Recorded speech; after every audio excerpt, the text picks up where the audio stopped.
जय श्री राम। आज मैं आपके लिए महाशिवरात्रि का कथा लेकर आया हूँ। कृपया ध्यान से सुनिए। महाशिवरात्रि का व्रत फाल्गुन मास की कृष्ण पक्ष की चतुर्दशी को किया जाता है। त्रयोदशी को एक बार भोजन करके चतुर्दशी को दिन भर निराहार रहना पड़ता है। पत्र पुष्प तथा सुंदर वस्त्रों से मंडप तैयार करके वेदी पर कलश की स्थापना करके गौरी शंकर की स्वर्ण मूर्ति तथा नंदी की चांदी की मूर्ति रखनी चाहिए। कलश को जल से भरकर रोली मोली चावल पान सुपारी लौंग इलायची चंदन दूध घी शहद कमलगट्टा धतूरा बेलपत्र आदि का प्रसाद शिव को अर्पित करके पूजा करनी चाहिए। रात को जागरण करके 4 बार शिव आरती का विधान जरूरी है। दूसरे दिन प्रांत जौ तिल खीर तथा बेलपत्र का हवन करके ब्राह्मणों को भोजन करवाकर व्रत का पारण करना चाहिए। भगवान शंकर पर चढ़ाए गए नैवेद्य को खाना निषिद्ध है। जो इस नैवेद्य को खा लेता है वह नरक को प्राप्त होता है। इस कष्ट के निवारण के लिए शिव की मूर्ति के पास शालिग्राम की मूर्ति रखते हैं। यदि शिव की प्रतिमा के पास शालिग्राम की मूर्ति होगी तो नैवेद्य खाने पर कोई दोष नहीं लगता है। कथा इस प्रकार है। एक गांव में एक शिकारी रहता था। वह शिकार करके अपने परिवार का पालन करता था। एक बार उस पर साहूकार का ऋण हो गया। ऋण न चुकाने पर सेठ ने उसे शिव मंदिर में बंदी बना लिया। उस दिन शिवरात्रि थी। वह शिव संबंधी बातें ध्यान पूर्वक देखता था एवं सुनता रहा। संध्या होने पर सेठ ने उसे अपने पास बुलाया।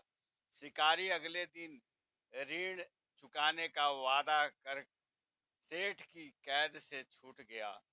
जंगल में एक तालाब के किनारे बेल वृक्ष पर शिकार करने के लिए मचान बनाने लगा। उस पेड़ के नीचे शिवलिंग था। पेड़ के पत्ते मचान बनाते समय शिवलिंग पर गिरे। इस प्रकार दिन भर भूखे रहने से शिकारी का व्रत भी हो गया और शिवलिंग पर बेलपत्र भी चढ़ गए। एक पहर व्यतीत होने पर एक गर्भिणी हिरणी तालाब पर पानी पीने निकली। शिकारी ने उसे देखकर धनुष बाण उठा लिया। वह हिरणी कातर स्वर से बोली, मैं गर्भवती हूँ। मेरा प्रसव काल समीप ही है। मैं बच्चे को जन्म देकर शीघ्र ही तुम्हारे सामने उपस्थित हो जाऊंगी। शिकारी ने उसे छोड़ दिया।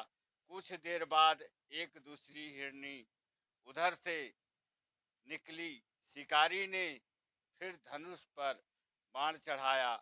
हिरणी ने निवेदन किया, हे व्याघ्र महोदय, मैं थोड़ी देर पहले ऋतु से निर्मित हुई हूँ।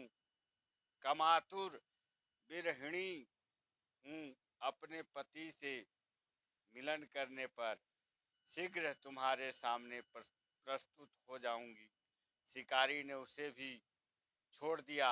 रात्रि के अंतिम पहर में एक मृग अपने बच्चे के साथ उधर से निकली। शिकारी ने शिकार हेतु धनुष पर बाण चढ़ाया। वह तीर छोड़ने ही वाला था कि वह मृग बोली, मैं इन बच्चों को इनके पिता के पास छोड़ आऊं, तब मुझे मार डालना। मैं आपके बच्चे के नाम पर दया की भीख मांगती हूँ। शिकारी को इस पर भी दया आ गई और उसे छोड़ दिया। पौ पौ फटने को हुई तो एक तंदुरुस्त हिरण आता दिखाई दिया। शिकारी उसका शिकार करने के लिए उद्यत हो गया। हिरण बोला, व्याघ्र महोदय, यदि तुमने इससे पहले 3 मृगियों तथा उनके बच्चों को मार दिया हो तो मुझे भी मार दीजिए, ताकि मुझे उनका वियोग न सहना पड़े। मैं उन तीनों का पति हूँ। यदि तुमने उन्हें जीवन दान दिया हो तो मुझ पर भी कुछ समय के लिए कृपया करके मैं उनसे मिलकर तुम्हारे सामने आत्मसमर्पण कर दूंगा। मृग की बात सुनकर रात की सारी घटनाएं उसके दिमाग में घूम गई। उसने मृग के सारे बातें बता दी। उपवास, रात्रि जागरण तथा शिवलिंग पर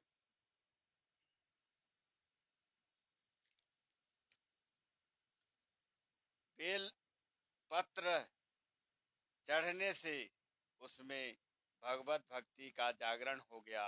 उसने मृग को भी छोड़ दिया। भगवान शंकर की अनुकंपा से उसका हृदय मांगलिक भावों से भर गया। अपने अतीत के कामों को याद करके वह पश्चाताप की अग्नि में जलने लगा। थोड़ी देर बाद हिरण सपरिवार शिकारी के सामने उपस्थित हो गया। जंगली पशुओं की सत्य प्रियता, सात्विकता एवं सामूहिक प्रेम भावना को देखकर उसे बड़ी गलानी हुई।